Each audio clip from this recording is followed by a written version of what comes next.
Mother guilt. Mother guilt क्या है? Mother को मतलब ये कहेंगे कि अपने आप की मदर जो अजियत उठाती है, आवाज़ आ रही है ना मेरी? जो मदर अजियत उठाती है, तकलीफ उठाती है, उस वक्त कब उठाती है? मदर गिल्ट को असल में पहले समझेंगे तो एजेंडा ये है हमारा कि मतलब मदर गिल्ट को पहले हम समझेंगे कि ये क्या चीज़ है।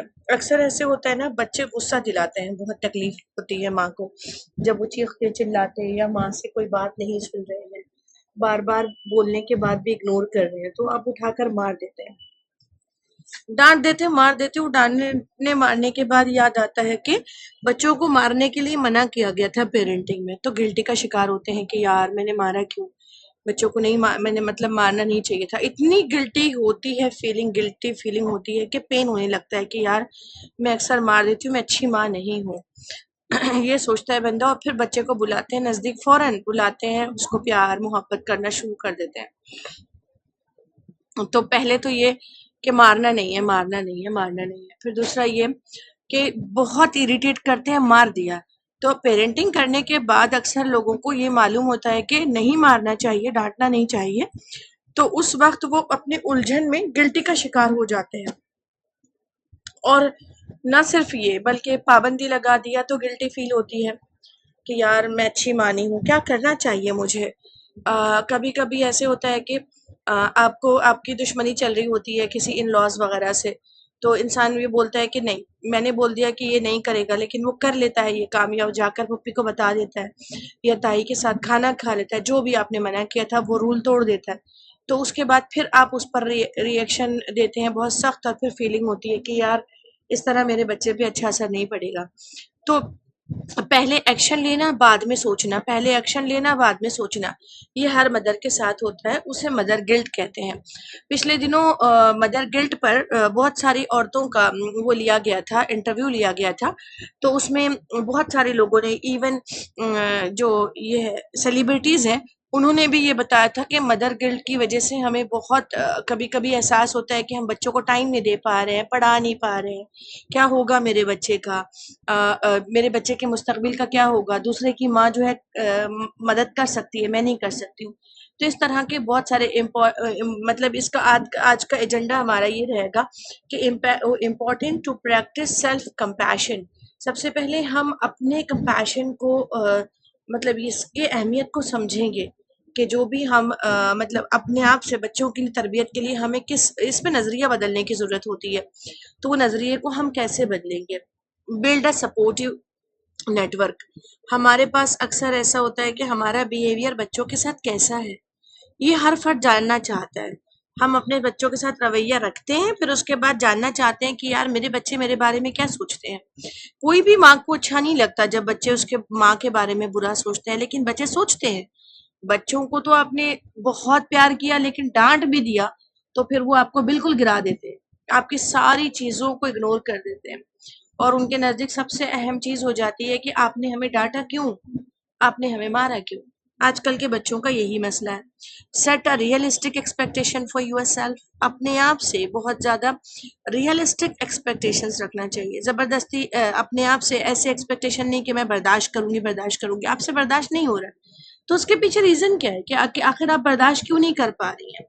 आपको जो है किस तरह का सपोर्ट लेना चाहिए, आपके बर्दाश्त आप नहीं कर पा रही हैं क्यों, आखिर क्या वजह है, क्या वाकई आप पर बर्डन ज्यादा है, काम का बर्डन है, एक्सपेक्टेशन घर के लोगों के ज्यादा है, हस्बैंड ने सारे काम आप पे डाल दिया, इवन बच्चों का पढ़ाना, तरबियत, रहना सहना, सफाई सुथराई सब कुछ डाल दिया।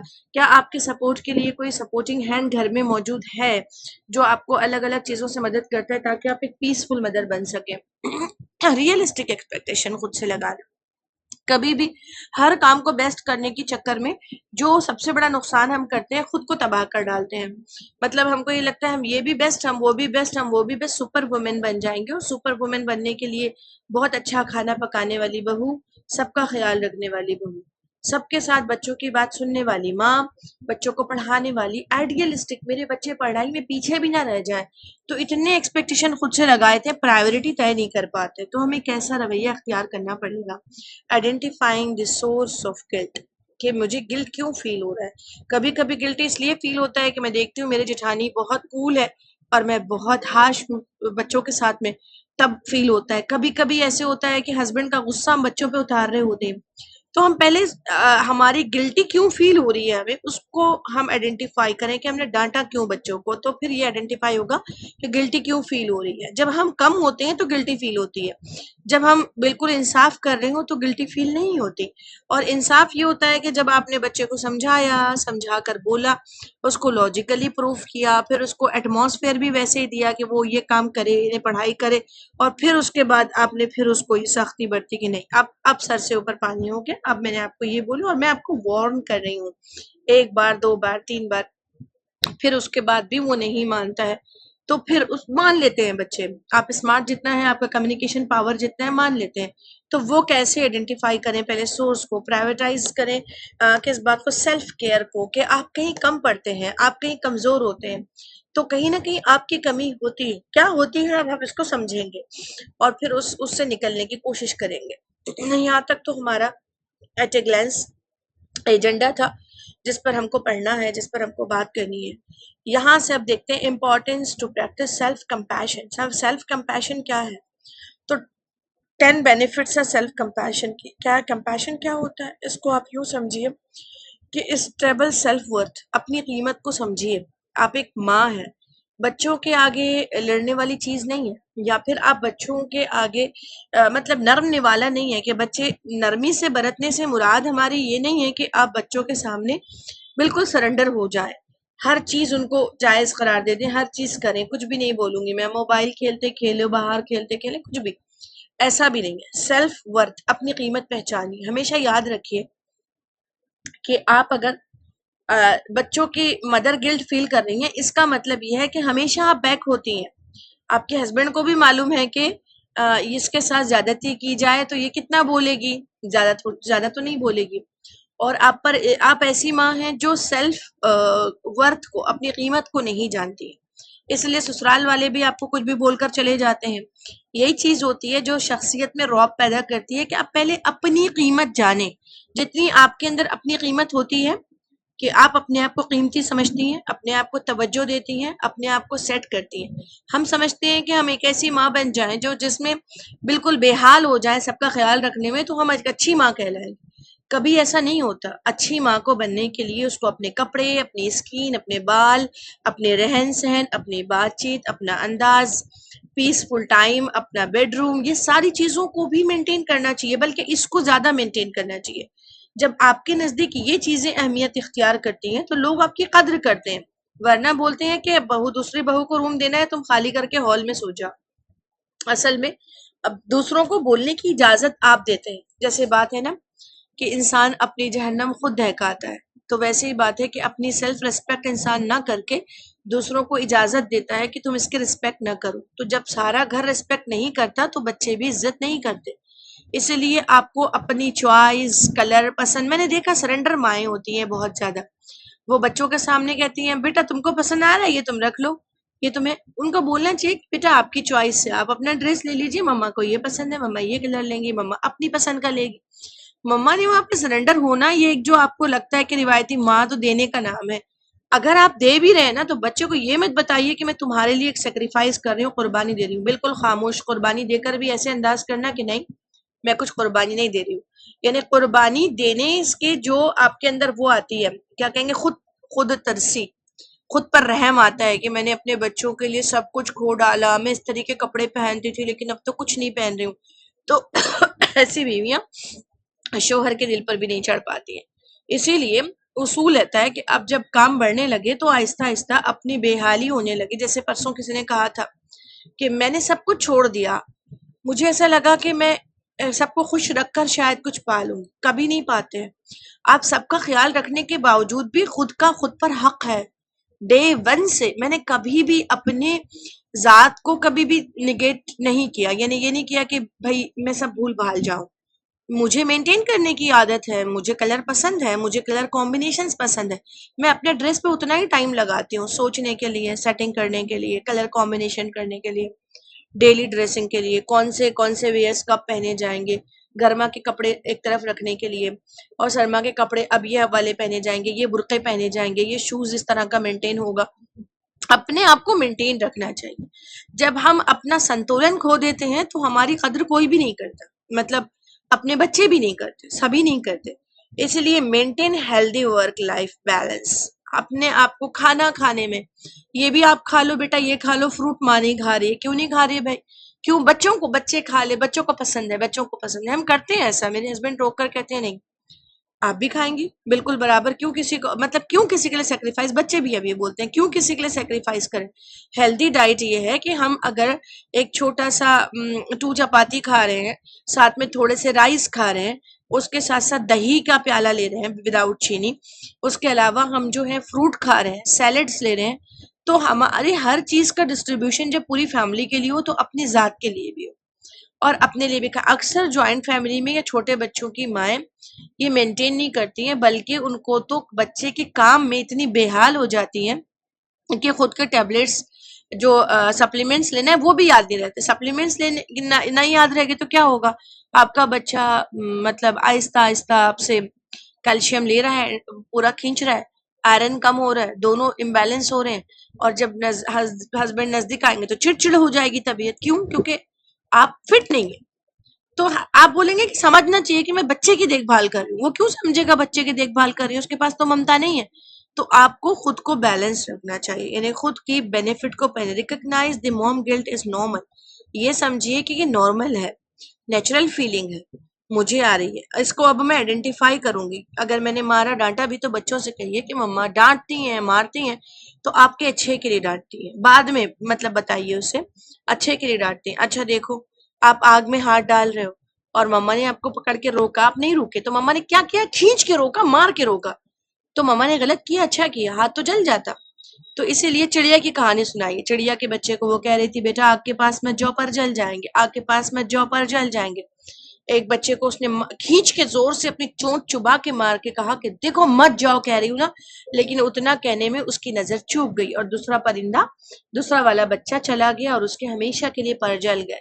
अब बेचारा हमेशा से देखता था कि मम्मा आपने मुझे भी डांटना चाहिए था। वो माँ से छोटी छोटी स्टोरी सुनाकर उससे कहिए कि अपनी गिल्ट फील करवाने के बजाय उसको फील करवाइए कि तुमने इंतहा की थी।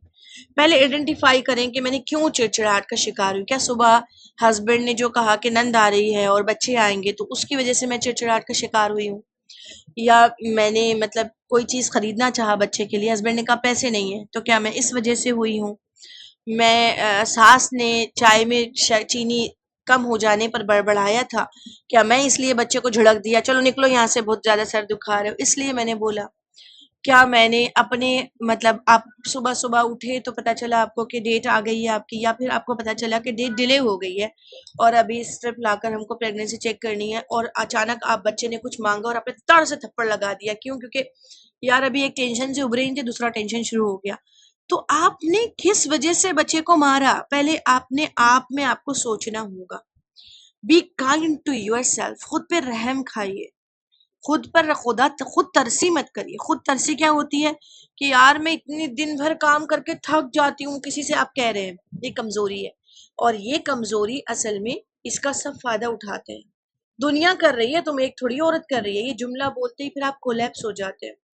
तो खुद से पूछिए मुझे किसका काम करना चाहिए, किसका नहीं करना चाहिए, प्रायोरिटी तय करें। बच्चों का काम है, जैसे अगर मैं खाना नहीं पका रही हूँ और बच्चों को पढ़ाना होमवर्क है, मैं करवा रही हूँ, अब मैंने अपने हस्बैंड से कहा अब बाकी का काम आप करवा दीजिए, मैं खाना बना लेती हूँ, आप बच्चों को काम बाकी का खुद करवाइए, मैं अभी थका, नो थका हारा। अब आपको ये बात बोलनी चाहिए, थका हारा कुछ नहीं होता, इसको यहाँ से यहाँ तक लिखाइए। जब आप ये बात बोलते हैं ना तो उस वक्त ये होता है कि छोटे बच्चे जब होते हैं उस वक्त जाके आप पका रहे हैं, तो इस तरह से आप एक सपोर्ट सिस्टम कायम कर रहे हैं। फिर चैलेंज निगेटिव थॉट्स को चैलेंज, उस चैलेंज को, मेरा बच्चा जल्दी क्यों नहीं बोल रहा, दूसरे का बच्चा कैसा बोल रहा था पटर पटर, इनकी बेटी का रंग कितना गोरा है, मेरी बच्ची का रंग कम क्यों है, मेरे बच्चे का पैजामा कुर्ता पहनना पड़ता है, इनके अब्बू कपड़े ही नहीं लाते, इनके बच्चे कितने अच्छे अच्छे कपड़े पहनते हैं। ये जो कंपैरिजन है तो इसको किल करिए अपनी जात से कि नो, जैसे है वैसे है, हमारा जो है वो अच्छा है और जैसे है हम वैसे ही रहेंगे। अपना एडजस्टमेंट भी हो तो बहुत तनतने से रहना चाहिए, तो वही बच्चों में भी आता है। फिर फॉरगिव फॉर अदर्स, दूसरों को भूल जाइए। दूसरों को भूल जाइए, 10 बेनिफिट्स है ना। मोर ऑप्टिमिस्टिक, बहुत ज्यादा ऑप्टिमिस्ट रहिए, खुद को बहुत पुरुम्मीद पुरजोश। मेरा ये भी बहुत ज़हीन है, ये भी बहुत ज़हीन है, ये किससे कम नहीं है। ये सोशल चीजों में है तो ये थ्योरेटिकल पार्ट्स में है। ये स्टडी बहुत अच्छी करता है, इसकी कीन ऑब्जर्वेशन है। उनकी खूबियों को लाकर कभी उनके बच्चों को दूसरों के बच्चों से कंपेयर करने के बजाय, वो हो बाल इसके बहुत अच्छे हैं और मुझे मालूम है बोल्ड है बच्ची। और नींद पहले चेक कर लीजिए कि कभी आप मदर गिल्ट का शिकार हो रहे हैं तो कहीं नींद की कमी। हमेशा याद रखिए मदर गिल्ट एक कमजोरी है और कमजोरी आपकी स्टार्ट होती है फिजिकल से। Sound mind in a sound body. आप बॉडी को साउंड नहीं रख पाते हैं इसलिए माइंड साउंड नहीं रहता, और जब माइंड साउंड नहीं रहता तो आप गिल्टी महसूस करते हैं। ईट वेल एंड एक्सरसाइज, हल्की फुल्की रूम बंद करके ही सही, स्ट्रेचिंग सही, दरवाजे में खड़े रह के दोनों हाथ से चौखट को पकड़कर आगे और पीछे होकर ही सही, पोस्चर करेक्शन एक्सरसाइज। या फिर आप उल्टे लेट कर थोड़े से पैर ऊपर स्ट्रेच करके ही सही, हाथ को एक दूसरे के जरिए खींच कर ऊपर सर पर ले जाकर उठाकर पीछे और आगे गर्दन की तरफ इधर उधर बाजू में साइड बाय साइड करना ही सही, झुकना ही सही, स्ट्रेचिंग ही सही, लेकिन छोटी मोटी एक्सरसाइज कमरा बंद करके आप जरूर करिए। फिर उसके बाद आंख बंद करके लेट जाइए, feeling competent at job. Competent, अपने आप को कॉम्पिटेंट, यार मैं कर सकती हूँ, खाना बना के भी ये मैं कर सकती हूँ। देखिए कितनी माओ ने रिपोर्ट किया कि मैं, मुश्किल था जॉइंट फैमिली से बच्चों को अलहदा करके अपने कंट्रोल में करना, लेकिन हुए। मतलब आपको वक्त देना पड़ता है तो मैं कर सकती हूँ, competent, I can do it. आप अपने आप से कहिए, अपने आप से बात करनी पड़ती है।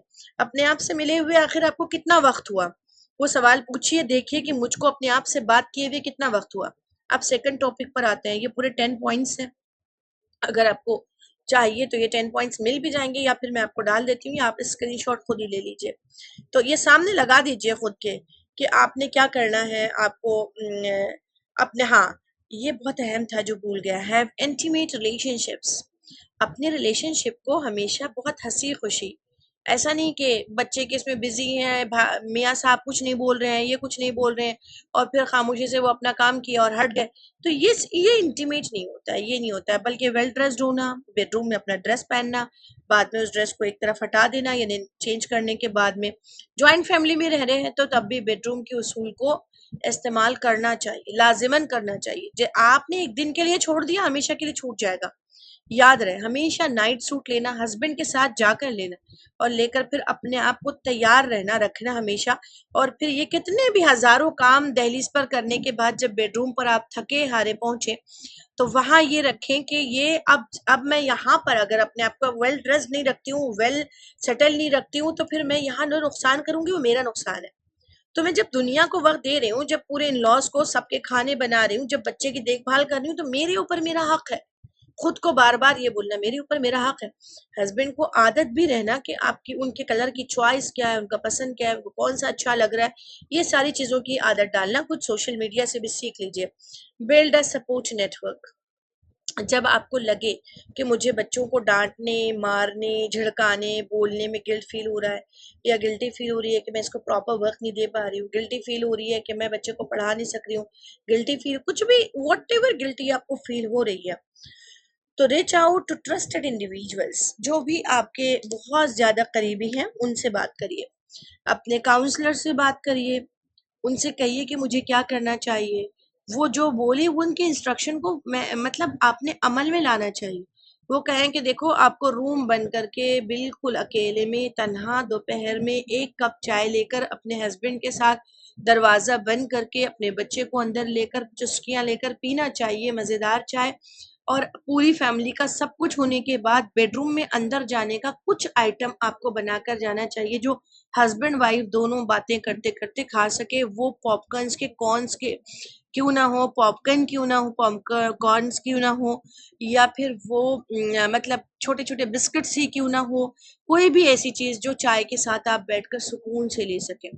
और उसके अलावा भी ऐसा टाइम होना चाहिए जब हस्बैंड भी ना हो, बच्चा भी सो गया हो, तो आंख बंद करके आप खुद से, आंखें बंद करके लंबी सांस लेकर खुद से ये कहें कि मैं पहले क्या थी, मुझे कौन सा कलर पसंद है, कौन सा डिजाइन, कैसा पैटर्न्स, कैसी तैयार रहना, अपने बाल बनाना, ये सब मुझे फिर से एक्टिवेट करना चाहिए। खुद को बोल, ये मी टाइम, खुद के साथ वक्त गुजारना। डेली एक आधा घंटा ही सही खुद के साथ वक्त गुजारना ही चाहिए। मोबाइल हाथ में लेकर खुद के साथ वक्त नहीं गुजरता, आंखें बंद करके जब लंबी सांस ली जाती है तब खुद के साथ वक्त गुजरता। और ये कि मुझे अब भी अपडेट रहना चाहिए, मेरे हस्बैंड को क्या पसंद है, उन्होंने कौन से ड्रेस की, कौन से चीज की स्टाइल की तारीफ की थी, उनको कौन सा कलर पसंद है। स्टार्टिंग डेज होते हैं जब वो बता देते हैं कौन सा कलर पसंद है, कौन सा डिजाइन, ये वो। तो ये सब चीजें, इसको कहते हैं खुद को असम्बल करना। याद रखिए, जब आप नॉलेज के एतबार से मजबूत होते हैं, जिस्म के एतबार से मजबूत होते हैं, खुददारी के एतबार से मजबूत होते हैं, हर बार बार बार दुहाई नहीं देते यार मैं दिन भर सबके लिए इतना सब कुछ करती हूँ, मतलब आप कमजोर हो रहे हैं। जब आप कमजोर होते हैं तो फिर सब लोग रोन देते हैं, बच्चे भी रोन देते हैं। तो सपोर्टिंग नेटवर्क, अपने ट्रस्टेड इंडिविजुअल से बात करनी चाहिए। मगर मैं फिर एक बात कहना चाहूंगी कि मदर गिल्ट फील हो तो कभी भी अपनी बहनों, अपनी माँ, अपनी अम्मी के सामने खैर बोल सकते, अपनी बहनों और भाभीियों से कभी शेयर नहीं करना चाहिए कि मैं बच्चों को मार देती हूँ या कुछ करती हूँ। वो बाद में बच्चों के कान में वो बातें डाल देते हैं। इसीलिए कभी भी ट्रस्टेड इंडिविजुअल वो होना चाहिए जो आपके बच्चों से और फैमिली से बिल्कुल दूर हो। वो आपका दोस्त हो या आपका काउंसलर हो, और वो हो जो बाद में आपके बच्चों के साथ को बताने वाला ना हो। फिर सीकिंग प्रोफेशनल हेल्प, कोई ऐसे भी होता है कि प्रोफेशनल लेते हैं आजकल लोग, प्रोफेशनल हेल्प लेते हैं कि भाई हमको जो है 3 घंटे 2 घंटे आपके चाहिए।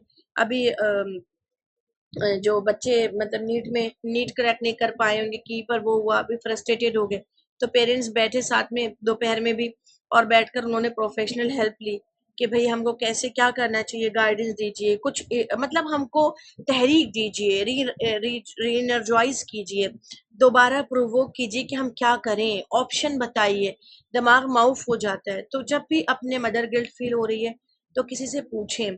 फिर उसके अलावा मदर गिल्ड पर जाकर नेटवर्क सपोर्ट लें।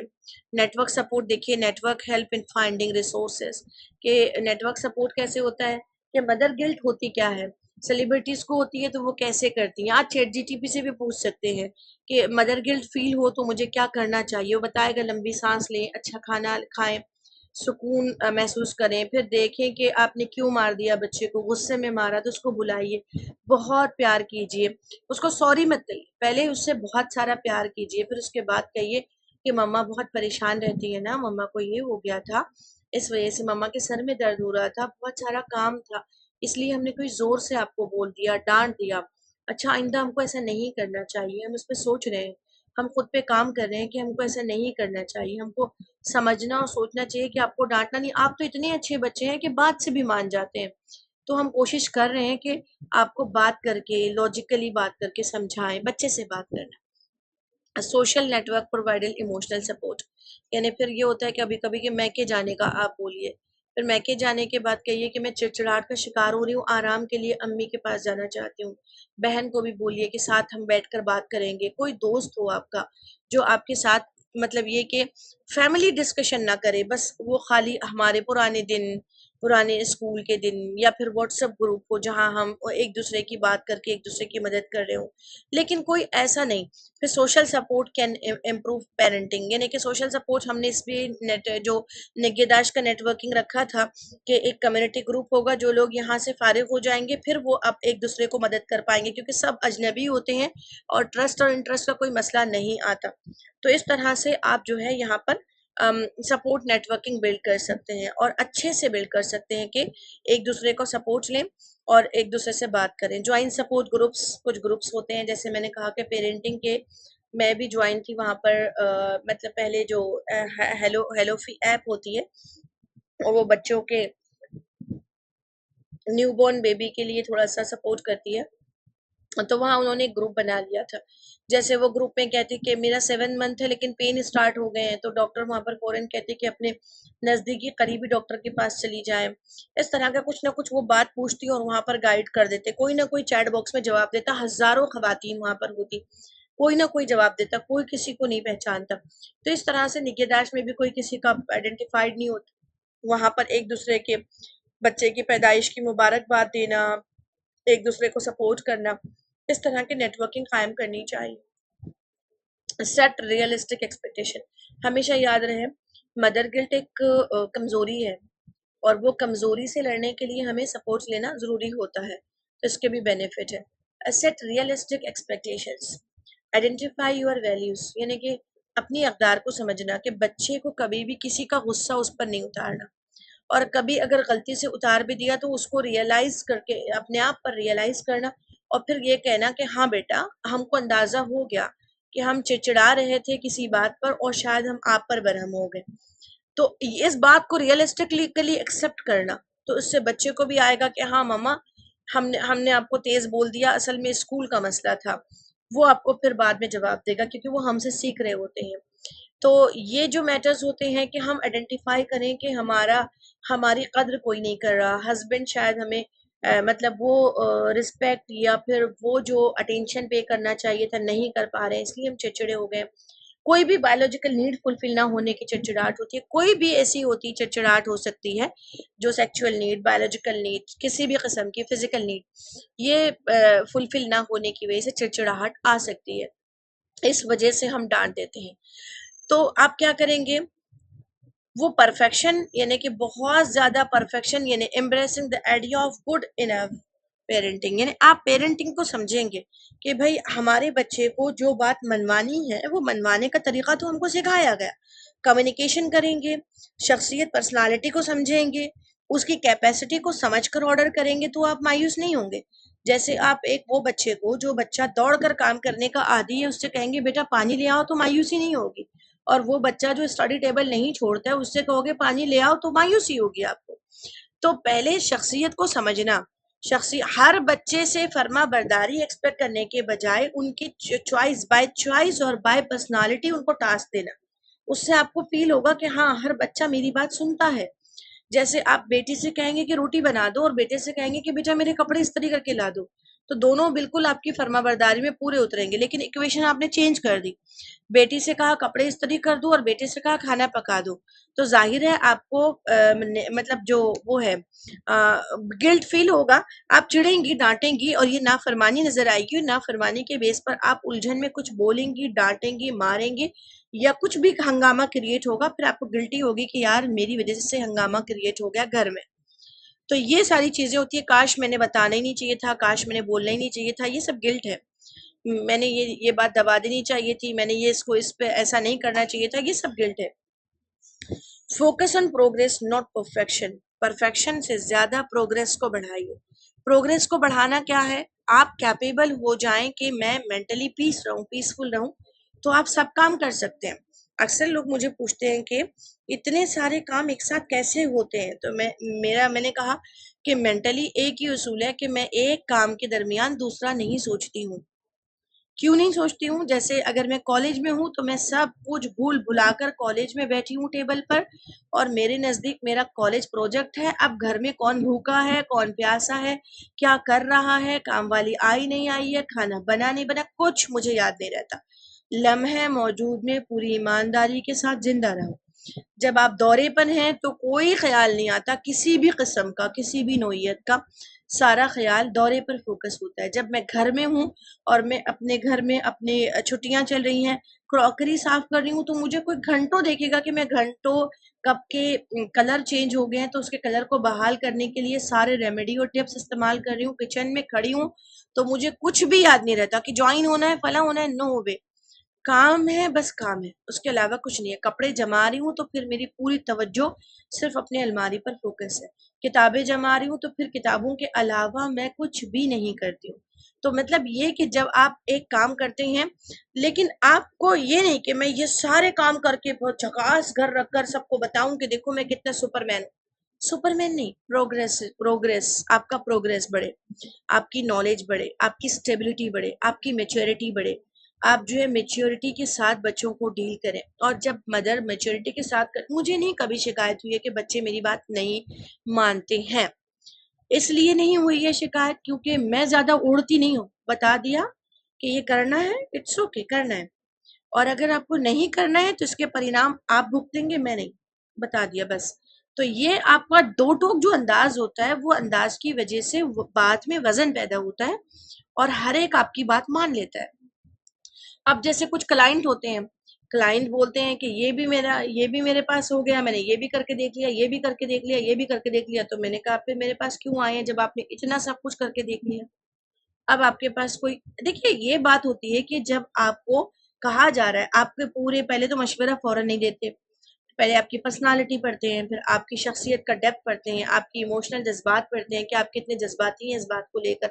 कभी जज्बाती होना भी कैसा है, जैसे मिसाल के तौर पर आप मूड अच्छा हो तो हाथी निगल लेते हैं, और अगर मूड खराब हो तो दुम अटक जाती है। ये बहुत मिसाल दी जाती है ऐसी। तो ऐसे ही जब बच्चा बड़ी गलती कर लेता है तो आप कुछ नहीं कहते, क्योंकि आप पीस में, मेंटल पीस है, फादर के साथ उसके बातें कर रहे हैं, हस्बैंड के साथ, कुछ नहीं कहते। लेकिन आप चिड़चिड़े हो गए तो अचानक छोटी सी हरकत भी आपको गिरा गुजरती है, आप उठा के जड़ देते हैं, मार देते हैं उस पर। तो ये बात है अपने मेंटल हेल्थ की, कि बच्चे को मारने, जड़ने और डांटने से पहले आंख बंद करके लंबी सांस लेके ये सोचें कि यार ये रोजाना भी तो करता है, एक पैरामीटर हल्का फुल्का बना ले। रोजाना शोर करता है, आज भी करेगा, खामोश बैठ जाएगा। ये खाना मांग रहा है तो शायद बच्चे ऐसे ही होते हैं ना कि ये नहीं, हमको ये खाना है, हमको वो खाना है, हमको वो खाना है, खाना नहीं खाना है तो बहाने कर दे। तो आप समझ गए कि बहाने कर रहा है तो थोड़ी देर अनजान बन जाइए।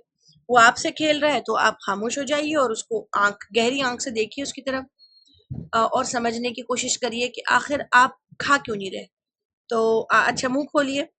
अच्छा, आपको छाला है, आपको एसिडिटी हो रही है, पेट भरा हुआ है, चिप्स वगैरह कोई चीज खाई थी आपने, इसलिए आप नखरे कर रहे हैं। सो के जाइए, जब भूख लगेंगी तेज तब आइए, फिर यही खाना बहुत अच्छा लगे।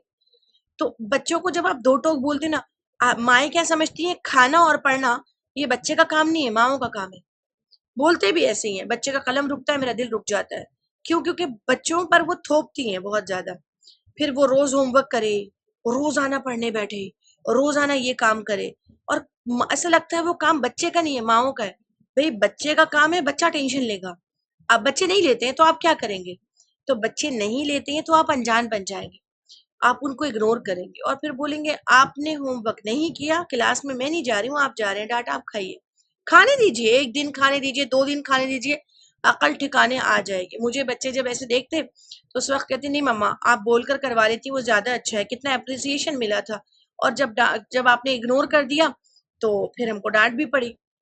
तो self realistic set realistic expectations, realistic लगाइए। दूसरे के बच्चे को देखकर अपने बच्चे के साथ एक्सपेक्टेशन ना हो, दूसरों की माओ को देखकर अपने साथ एक्सपेक्ट, कितनी कूल और कितनी काम मदर है उसकी।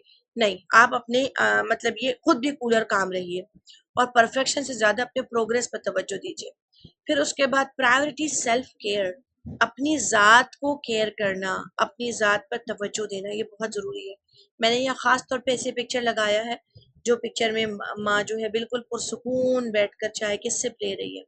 ये वक्त बहुत कम आप लोग गुजारते हैं, बिल्कुल आसानी से बैठते भी हैं, सबके सामने बैठते हैं। याद रहे अपने आप से बातें करने के लिए सबके सामने बैठना नहीं चाहिए, रूम बंद करके बैठना चाहिए। दरवाजा बंद करके कुछ देर आंख बंद करके सुकून से लंबी सांस लेना चाहिए। यकीन मानिए, जब बहुत ज्यादा चाव पाव बहुत सारी वो रहती है, लाभ लाभ लाभ वाली कंडीशन के, कुछ कोई ना कोई बोला जा रहा है, कुछ ना कुछ ऑर्डर मिल रहा है, तो हमारा दिमाग भी थक जाता है, उसको सुकून की जरूरत होती है। हस्बैंड के साथ बैठ के बातें करेंगे, वो भी नहीं चाहिए, बच्चा भी नहीं चाहिए, आपका वजूद है, कुछ नहीं चाहिए। बच्चे सो गए, सुला दीजिए दोपहर में, सुलाने के बाद खुद बैठिए आंखें बंद करके, लंबी सांस लीजिए, दूर की आवाजें सुनिए, बहुत दूर की आवाजें, खुद पे कंसंट्रेशन कीजिए। अपने बॉडी फिगर पे देखिए कि कितना तब्दील हो गया है, पहले कैसे होता था, पहले मैं कैसे मेंटेन रहती थी, क्या मैं मेंटेन रह सकती हूँ, क्या मैं अपने निकलने वाले पेज को कंट्रोल कर सकती हूँ, रोक सकती हूँ, क्या मैं एक्सरसाइज कर सकती हूँ, क्या मुझे अपने डाइट पर तवज्जो देनी चाहिए, क्या मुझे बॉयल एग रोजाना अपने खाने में इंटेक बनाना चाहिए। इन सारी चीजों पे आप सोचिए और अपने आप को कुछ वक्त दीजिए, अपने बाल संवारिए, बाल को सेट करवाइए, खुद सेल्फ का केयर, स्किन केयर खुद करिए। स्किन क्राफ्ट की भी बहुत सारी चीजें आजकल आ रही हैं कि आपकी स्किन टोन कैसी है। स्किन को रोजाना मुंह धोते धोते औरतें अपना वक्त नहीं निकालती हैं खुद के लिए, ये बहुत बड़ा फेमिनिज्म की तरफ से उठा हुआ इशू है कि जब हम अपनी जात की कदर नहीं करते, हम घुल जाते हैं सब लोगों के बीच, फिर हमारे एक्सपेक्टेशन हाई हो जाना शुरू हो जाते हैं 20 25 30 साल गुजरने के बाद कि हमने तुम्हारे लिए खुद को तबाह कर डाला। तो वो कहते हैं हमने कब बोला था तबाह कर डालो। तो इसीलिए बेहतर ये है कि आपको अब लोगों को पूछना पड़े कि आपकी एज क्या है, आखिर उनको एज इजहार ना हो सके, इतना आप अपने एज इफेक्ट को रोकने की खुद कोशिश करिए। ये सारी चीजें खाने पीने, सेहत पे तवज्जो देने, रोजाना अपना मतलब अपना पर्सनल टाइम गुजारने, मी टाइम गुजारने, उसके अलावा कुछ वॉक करने, सुबह सुबह वॉक करने जाना, शाम में जाना नहीं, सुबह टाइम मिल रहा है तो अब लीजिए भाई, घर के लोग बहुत बच्चा लेते हैं, आप संभालिए, मैं और मेरे हस्बैंड जाके वॉक करके आते हैं। तो हस्बैंड के साथ भी वॉकिंग के दरमियान जो गुफ्तगू होती है वो गुफ्तगू बहुत रिलैक्स मूड में होती है, और वो होने वाली गुफ्तगू में बहुत सारी बातें ऐसी भी होती हैं जो इंसान एक दूसरे से शेयर कर रहा है। मैं सोच रही हूँ क्या ये कोर्स कर डालूं, मैं सोच रही हूँ कि थोड़ा सा पढ़ाई का लेवल बढ़ा लूं, मैंने आज ये आर्टिकल पढ़ा है, मैंने आज वो आर्टिकल पढ़ा है, साइकोलॉजिकल इफेक्ट को पढ़ा है, मैंने आज यहाँ से ये आर्टिकल निकाल कर पढ़ा है। इस तरह से कुछ ना कुछ निकाल कर सर्च करके पढ़िए। वीडियो देखने के बजाय पढ़िए, और जो लोग वीडियो देख सकते हैं वीडियो देखिए। पेरेंटिंग पे है, हस्बैंड वाइफ रिलेशनशिप पर है, सेल्फ केयर पर है, आइडेंटिफिकेशन ऑफ सेल्फ पे है, सेल्फ केयर पे है, हर चीज पर आप तवज्जो दीजिए। फिर ड्रेसेस है, ड्रेस के स्टाइल है, कौन सा बुर्का सूट करता है, बुर्के का डिजाइन कौन सा अच्छा लगता है, शोहर से पूछिए। ये सब बातें आप नहीं करेंगे तो हस्बैंड को बाहर वाला जब ठुमक ठुमक के इस तरह की बातें कर रहा होगा तो वो इंसान को इसके माइंड कर देता है अपने रियल रिश्तों से। या फिर इंसान मर्द भी सोचता है कि यार क्या बोरिंग लाइफ है, खाना खा के मैंने सारा खाना बनाई, खाना अच्छा बनाया, अपने खाए, पेट से होकर रास्ता गुजरता है। ये नहीं है। आजकल इंसान को अपीयरेंटल भी बहुत तवज्जो देनी होती है। Make time for yourself, अपनी ज़ात के लिए कुछ घंटे फिक्स, एक आध घंटा फिक्स करिए। Schedule activities that recharge and restore your well being. अपनी ज़ात को, यानी कि आप मालिश कर रहे हैं सर में, सुबह उठकर, रात में मालिश करके सो रहे हैं, सुबह उठकर नहा रहे हैं, अपने बालों को अच्छे से क्लेचर लगाए हुए हैं, दुपट्टा, कपड़े, ड्रेसिंग स्टाइल अच्छे से रखे हुए हैं, अपने तलवों पर बहुत तवज्जो देते हैं, अपने तलवों को साफ करते हैं, उसको जेल लगाते हैं, लोशन वगैरह आपने अपने पास रखा हुआ है, अपने बर्तन धोने वाले ग्लव्स, अगर बर्तन धोना पड़ता हो तो ग्लव्स इस्तेमाल करके अपने हाथ की खूबसूरती को बाकी रखना। क्योंकि आपको जितना आप अपने आप का केयर करेंगे उतना ज्यादा लोग फिर आपको शटअप कॉल मिलेगा उनको कि ये बेनियाज होकर काम नहीं करती है, ये अपने स्टाइल में रहकर करती है। मिसाल के तौर पर अब हमारे कॉलेज में हम लोग जा रहे हैं तो दुपट्टा, नीचे बुर्के के नीचे से दिखने वाला जो हमारा बॉटम है, उस बॉटम का कलर, हमारे ऊपर दुपट्टे का कलर, इवन वॉच के मैचिंग, ये सब हम लोग टीचर मेंटेन करते हैं। इसीलिए हमको भी अच्छा फील होता है और हम भी कॉन्फिडेंट रहते हैं। वरना जब कॉलेज जाने वाले बड़े बच्चे होते हैं, बड़े बच्चों के सामने अगर हम मेंटेन ना करें खुद को, तो और फिर लोग बहुत फप्तियां कसते हैं, बोलते हैं बास के बुर्का इतना सजा हुआ है, कलर वाला बुर्का है, प्रिंट वाला बुर्का है। हम बोलते हैं अपना एस्थेटिक सेंस हमारे लिए, तुम कुछ भी बोलते रहो, जी भर के बोलो, मुझे कोई फर्क नहीं पड़ता। मैंने अपने टीचर्स भी जो साथ में रहते हैं उनका भी यही मूड बनाया कि नहीं, हमें अपना अपने लिए जीना है, अपने लिए, क्योंकि हम मुस्तहकम रहेंगे तो हमारी फैमिली मुस्तहकम रहेगी। हम अपीयरेंटली कोलैप्स हो जाएंगे, हमारे शोल्डर डाउन हो जाएंगे, पोस्चर हमारा झुक जाएगा, तो हमारी फैमिली का पूरा पोस्चर झुक जाएगा। बच्चे हमको कॉपी नहीं करेंगे, बच्चे दूसरों को कॉपी करने लगेंगे, बच्चे कलर स्टाइल कॉम्बिनेशन ये वो नहीं सीख सीख पाएंगे।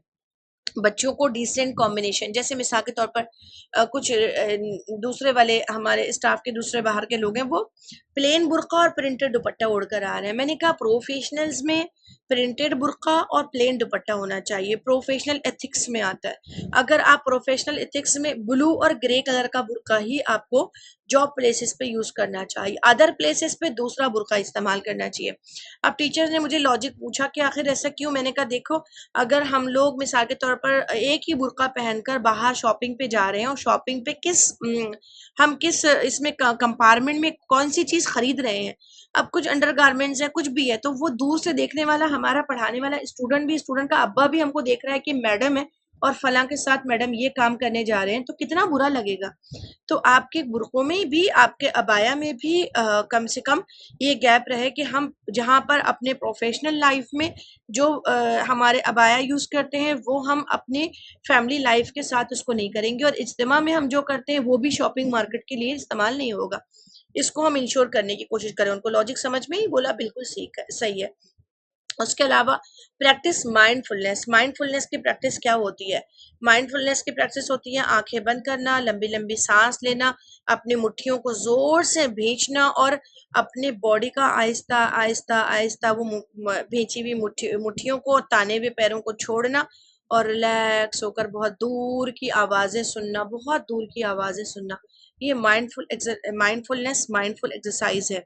आवाजें सुनना या कभी कोई दूर किसी चीज पर फोकस करना कि कोई आवाज आ रही है, वो परिंदे की आवाज है, परिंदे की आवाज है, कि आपका मौजूद से रिश्ता कट जाए और आप दूर वो करें।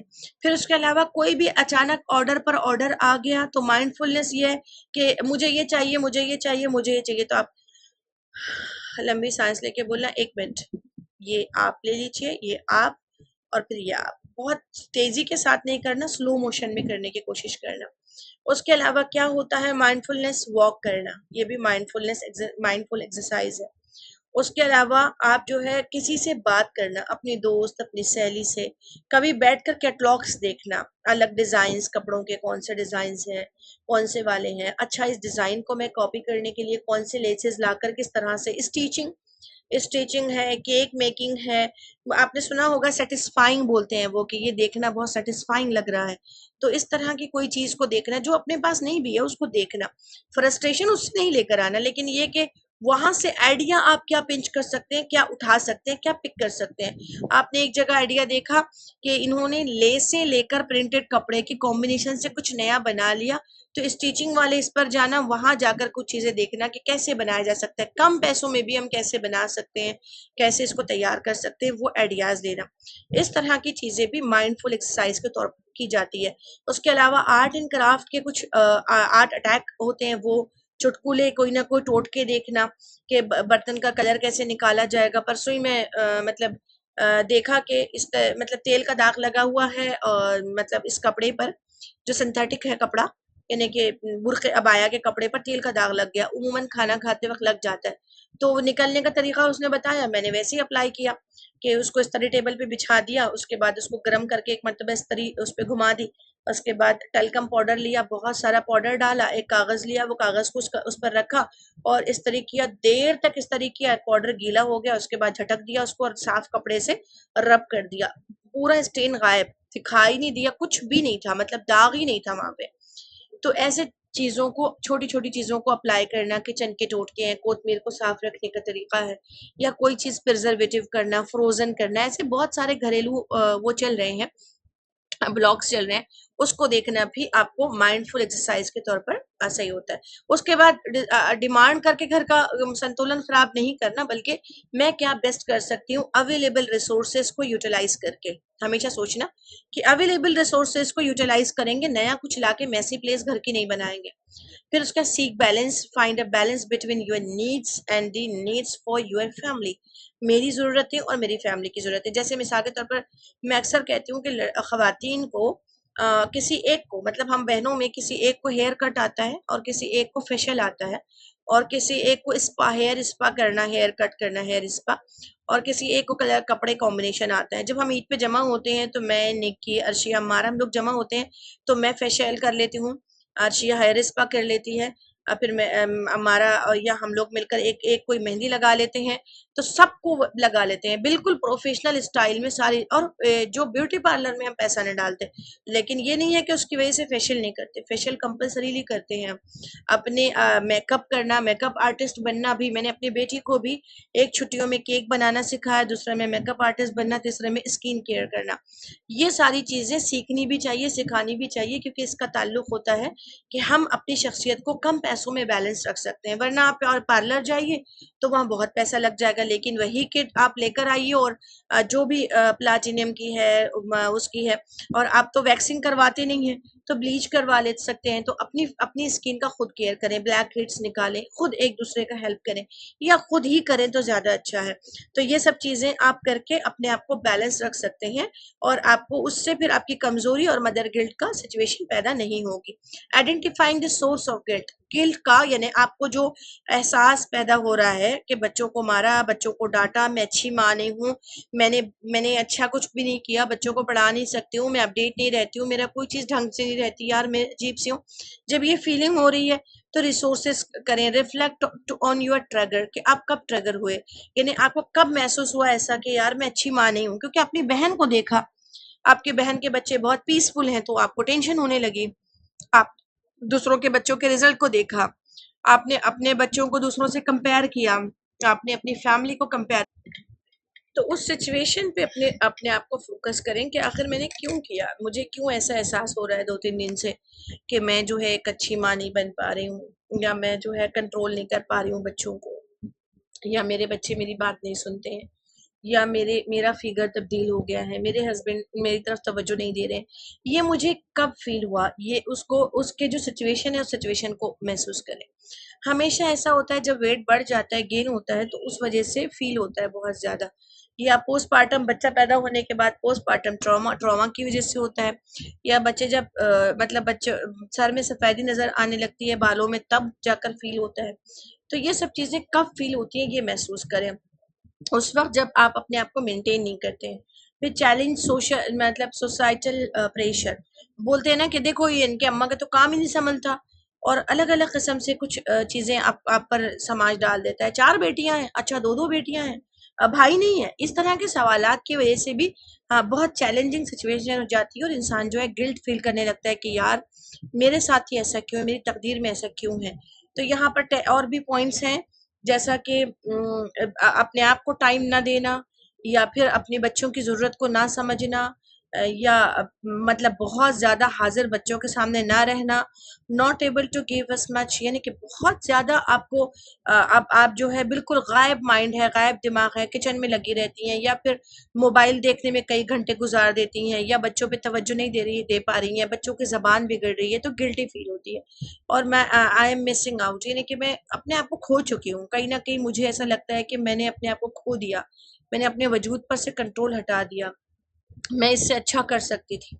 ये सारी चीज़ें जो है ना, इन सारी चीज़ों को जो आप क्या करेंगे, सबसे पहले कोशिश करेंगे कि सोशल प्रेशर को निकाल दें, अपने आप के लिए जिएं, अपने आप से मोहब्बत करें, और मतलब कंपैरिजन जो है वो बंद कर दें, किसी भी किस्म का कंपैरिजन नहीं करें। हस्बैंड किसी और के हस्बैंड का अपने हस्बैंड से, किसी और के घर का अपनी सिचुएशन से, अपने बच्चों का दूसरों के बच्चों से, अपनी ज़ात का दूसरों से। हाँ, अपने बॉडी को फिट रखने के लिए जैसा जैसा भी आपका बॉडी फिगर है उसको वैसे ही फिट रखने की कोशिश करें। वो कोशिश अक्सर यह होता है कि नहीं हो पाती है, टाइम नहीं मिल रहा। बहुत सारे लोग टाइम इसलिए नहीं मिलता क्योंकि आप अपनी ज़ात से मोहब्बत नहीं करते। मुझे कैसे टाइम मिलता है, मैं कैसे अपने आप को एक्सरसाइज कर सकती हूँ, मैं कैसे डाइट प्लान को फॉलो कर सकती हूँ, कैसे मैंने अपने घर वालों को मनवाया इस बात के लिए। ये सारी हर इंसान कर सकता है, मसला आपके उठने की बात होती है कि आप कब उठेंगे, कब आप जागेंगे, कब आप देखेंगे। तो सोर्सेस का कि मुझे जो है किन चीज़ों की वजह से गिल्टी फील हो रहा है ये महसूस करें पहले। फिर उसके अलावा मुझे टारगेटेड टारगेटेड अपने बच्चे को वहां ले जाना है, ये आप सोचते हैं कि इसने स्कूल में बहुत टॉपर करना चाहिए, तो ये भी ओवर एक्सपेक्टेशंस है। ओवर एक्सपेक्टेशन नहीं लगाएं, बच्चे से कहिए बेटा एजुकेशन को एंजॉय करो, पढ़ो। जो नॉलेज आपके पास है वो नॉलेज आपके पास जबानी भी है ही ना, जरूरी नहीं है कि लिख कर इम्तिहान में स्कोर करेंगे, जबानी भी है ना, तो आप तो इतने स्मार्ट है कि पासिंग तो निकाल लेंगे, बाकी हम देखते रहेंगे। इतना उसको इनकरेज करना कि आप कर सकते हैं, आपको करना चाहिए। मैं आपको सजेस्ट करूंगी, लॉस्ट इन स्पेस नेटफ्लिक्स पर है, लॉस्ट इन स्पेस। अपने बच्चों के साथ 7 साल की कम उम्र से बच्चों के से ज्यादा उम्र के बच्चों के साथ बैठकर देखिए, 7+ मूवी है वो, लॉस्ट इन स्पेस। उसमें मदर का रोल याद से देखना कि माँ अपने बच्चों को फौरन खौफ का शिकार नहीं होने देती है, वह फौरन किसी भी मामले में पूरे लोग, अच्छी है बहुत, स्पेस में है वो, और बच्चे बहुत इंजॉय करेंगे उसको। ऐसे ही है कि बच्चों की, और आप बैठकर देख सकते हैं सबके साथ में, लॉस्ट इन स्पेस, वो आप नेटफ्लिक्स पे सर्च करें तो उसमें आपको उसके 3 सीजन है। उसमें मतलब स्पेसशिप, स्पेस में जिंदगी कैसे गुजरती है उसी के बारे में है पूरा। तो देखेंगे कि माँ को जब भी परेशान कुन हालात आते हैं तो माँ फौरन कहती है कुछ नहीं, सब सही हो जाता है, हमने इससे ज्यादा खतरनाक हालात देखे हैं, सब निकल जाता है, इट्स ओके, इजी रहो। बड़े खतरनाक खतरनाक एडवेंचर्स में भी वो लोग जम के रहते हैं, तो वो माँ का रोल रहता है। फिर उसके अलावा स्ट्रेंथ, यानी अपनी पावर को पहचानना, मदर के अंदर एक पावर होती है उसको पहचानना बहुत जरूरी है। जैसे देखिए यहाँ पर फोकस ऑन योर विन, कि आपने हमेशा बेहतर काम किया है, आप घरों में बहुत अच्छा पहले शादी से पहले करती थी, बोलने बोलने की वजह से, लोगों के टोकने की वजह से कहीं ना कहीं वहां पर आपका एतमाद इधर उधर हुआ है। फिर उसके अलावा उस एतमाद को जगह पर लाकर ये सोचने की कोशिश करना कि मेरे अंदर जो पावर होगा वही पावर बच्चे में आएगा। आपको कंपेयर करने में, आप जैसा मॉम्स कंपेयर्स हर सेल्फ, खुद को कंपेयर करती है मॉम्स के सोशल मीडिया वाली मॉम से, इससे कि इनके यहाँ घूमने जाते हैं, कितना अच्छा इनका माहौल है, माँ कितनी तवज्जो देती है और मैं कैसी हूँ। No way, mom strive to emulate that reality feeling। तो ये जो रियलिटी फीलिंग जब भी आपके अंदर आती है किसी भी चीज को लेकर, रियल फीलिंग, उस वक्त आपका शोल्डर डाउन हो जाता है।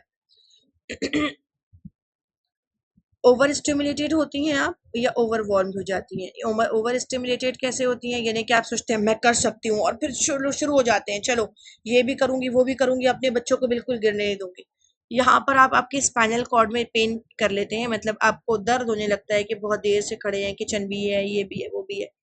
नहीं, जितना कर सकते हैं सुकून से करें, रिलैक्स रहें।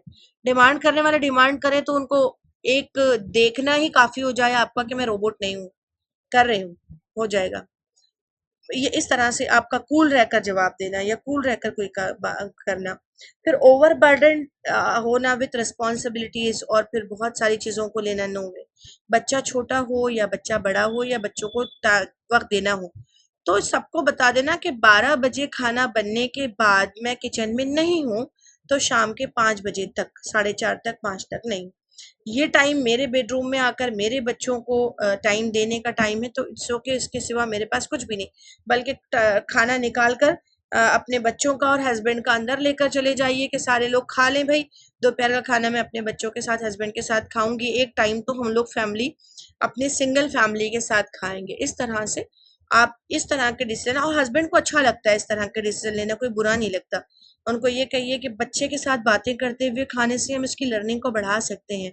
बच्चों के दिमाग में जो कुछ चल रहा है प्री टीन एज में, उसको हम जान सकते हैं। बच्चों के साथ बातें करते हुए बहुत सारी चीज़ों की इंफॉर्मेशन हमको हो जाती है, हम कोई अच्छा स्टेप उठा सकते हैं। तो समझदार माएँ जो है अपने हस्बैंड को भी इसी तरह से कंट्रोल करके अपने बच्चों की तरफ फोकस करवाती हैं। एडिकेट फील होता है कि हम बैलेंस नहीं है, रिस्पॉन्सिबिलिटीज बहुत ले ली है, बच्चा देखें कि ये देखें, तो तब आप मनवाना आना चाहिए आपको कि नहीं, मुझे ये सब चीज़ों के साथ चलना है, लेकिन अपने बच्चों के टाइम से नो कॉम्प्रोमाइज, ताकि फिर मुझे मदर गिल्ट ना हो। और उसके साथ साथ ये कि पेरेंटिंग को हमेशा सपोर्ट लेना कोई बुरी चीज़ नहीं है। फिर collaborate with your your efforts, यानी मैंने कहा ना आपको कि हस्बैंड से कोलैबोरेट करिए, कि हमको दोनों को मिलकर इस चैलेंज को समझना है, बच्चों को पढ़ाना, बच्चों को लिखाना, उसके अलावा होमवर्क करवाना, ये सारी चीज़ें दोपहर के टाइम में, शाम के टाइम में होंगी। स्क्रीन टाइम में कंट्रोल कर रही हूँ तो आप भी सपोर्ट करें। इस तरह से ये नहीं कि मैंने बच्चे को मोबाइल नहीं दिलाया तो ये अच्छा नहीं किया, ये सब चीज़ों की गिल्ट नहीं होनी चाहिए। और फिर उसके बाद remember you are doing your best, यानी आप ये बात याद रखें कि जितना आप कर सकती हैं बेहतर कर रही हैं, इससे ज्यादा बेहतर नहीं किया जा सकता था। जैसे मैंने इससे पहले एडोलेसेंट मूवी जो आपको सजेस्ट की थी, उसमें भी यही बात थी कि लास्ट एपिसोड में वही कहा उन्होंने कि हम जितना अच्छे पेरेंट्स को करना चाहिए हमने किया, उसके बावजूद भी कोई नुकसान अगर हमारी औलाद का हुआ है तो ये तो किस्मत थी भाई। हमने तो किया, अपने स्टेप लिया, हमने हमने सोचा बाहर का माहौल खराब है तो बच्चे को बचाकर रूम में रखा, उसको रूम में रहने के लिए डिवाइसेस ला कर दिया।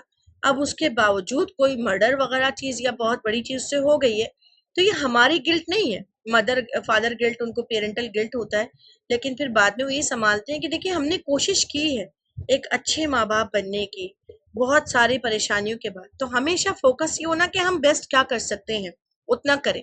उसके साथ जो नहीं किया, बच्चे आज भी ब्लेम करेंगे, कल भी ब्लेम करेंगे, यानी बच्चे का ब्लेमिंग सिस्टम कम नहीं होगा आपसे कि आपने उनको बहुत कुछ दिया इसलिए उन्होंने ब्लेम करना बंद कर दिया, ऐसा नहीं होगा। बच्चे तो टीन एज में ब्लेम करेंगे ही करेंगे, दूसरे के फादर तो इतना अच्छा आईफोन देते हैं आप नहीं देते, उनके पास तो एप्पल है मेरे पास तो है नहीं, कितनी अच्छी बाइक है, मालूम है कितने की बाइक है, 2 लाख की तो बाइक उसको खरीद के दी है, हमारे पास तो है नहीं। और ये चीज हमारे यहाँ ऐसा और हमारे यहाँ वैसा, ये चीजें बच्चे टीन एज में करते ही हैं, करेंगे। लेकिन आपको उसके करने की वजह से कि मेरे बच्चों को कोई शिकायत का मौका ना मिले, ऐसा नहीं है कि शिकायत का मौका नहीं होगा। जब टीन एज आएगी तो सबसे पहली शिकायत उनको पीयर ग्रुप से सेट होता है, जब बच्चा मेंटली तो अपने वालिदैन को गलत समझने लगता है, ये फैक्ट है। और जब ये अपने वालिदैन से शिकायत भी करता है, गलत भी समझता है, तो ये होगा वैसे ही। ये ऐसा नहीं है कि नहीं होगा। आप उनके साथ बहुत ज्यादा ओवर पैम्पर्ड होकर रहे तब भी होगा, आप उनके साथ में बहुत इजी गोइंग रहे तब भी होगा, और आप उनको एक अच्छे तवज्जो देने वाले पेरेंट्स तब भी वो ब्लेम करेंगे। क्योंकि टीन एज में बच्चा अपनी ज़ात से, अपने घर में मिलने वाले एटमॉस्फेयर से ज़्यादा दूसरों की तरफ देखता है। वो टीन एज का कैरेक्टरिस्टिक्स है। क्योंकि जो मौजूद चीज़ होती है उससे अट्रैक्शन कम, और जो जिस दूसरे के पास होता है उससे अट्रैक्शन ज़्यादा होने लगती है। तो ये फैक्ट है। आप उसी इल्ज़ाम से बचने के लिए खुद को तबाह मत कीजिए। बच्चों के साथ में चलिए, और बच्चों में यही एज है 4 से लेके 12 साल से पहले तक, जो बच्चों में आप कॉन्फिडेंस लेवल को बूस्ट करके ये कहिए, हम जैसे हैं वैसे अच्छे हैं, हम जैसे हम वैसे अच्छे हैं, जो है हमारा अच्छा है, हमारा ही सबसे अच्छा है, हम क्यों दूसरों का देखेंगे। इस तरह का एटीट्यूड आपके पास होगा। नहीं बेटा तुम्हारे अब्बू ऐसे ही है, वो लाकर देते ही नहीं है, और देखो ना तुम्हारे अब्बू ने क्या हालत बना दी है घर की, तो फिर बच्चे बाद में ब्लेम गेम भी खेलेंगे और आपको गिल्ट भी फील होगा। नो वे, आप कहें जितना कर सकते हैं वही बेहतर है। मैंने जब बच्चों को ये बात समझाया था कि हम गवर्नमेंट के लेवल पर जाकर पढ़ेंगे, हम इतना स्कोर करेंगे कि हम गवर्नमेंट सीट में लगें, यही हमारे लिए एजाज है। याद रखिए कि अगर पे सीट में आप जो है प्राइवेट में पैसा फिल करके, पैसा देकर अगर पढ़ रहे हैं, तो इसका मतलब आप अपने माथे पर लेबल लगा लेते हैं कि आप में पढ़ने की कैपेसिटी नहीं थी, आपको इसीलिए पैसे पे करके पढ़ना पड़ा। याद रखिए कि जो फ्रेशर है और जो रिपीटर्स हैं, और जो प्राइवेट है और जो गवर्नमेंट है, उसमें किसकी ऊपर होती है? गवर्नमेंट से पढ़ने वालों की। तो ये चीज़ें मैंने उनको फ़ख्र करना सिखाया। जबकि पेरेंट्स को वाले बच्चे कहते हैं, देखो फलां के अब्बू कितने अच्छे हैं, उनको तो बार बार रिपीट नहीं करवा रहे और प्राइवेट में एडमिशन ले रहे हैं।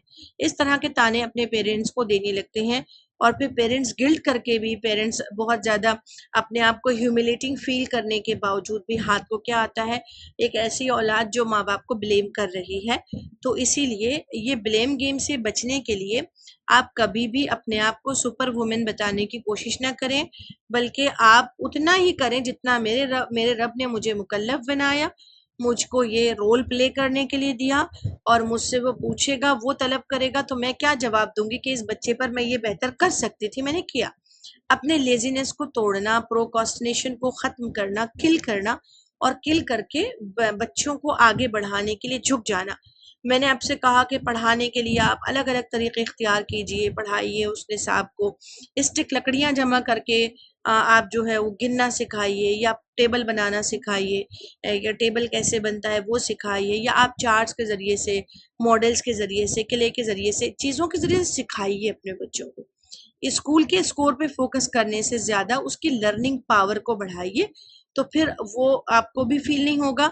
और फिर पॉजिटिव रहिए, पुरुम्मीद रहिए। जो इंसान पुरुम्मीद रहता है, जो इंसान ऑप्टिमिस्टिक होता है, ऑप्टिमिस्टिक होना भी मदर गिल्ट को कम करता है कि मेरे बच्चे बेहतर करेंगे, क्योंकि मेरे बच्चों के अंदर ये पोटेंशियल है, बिल्कुल है।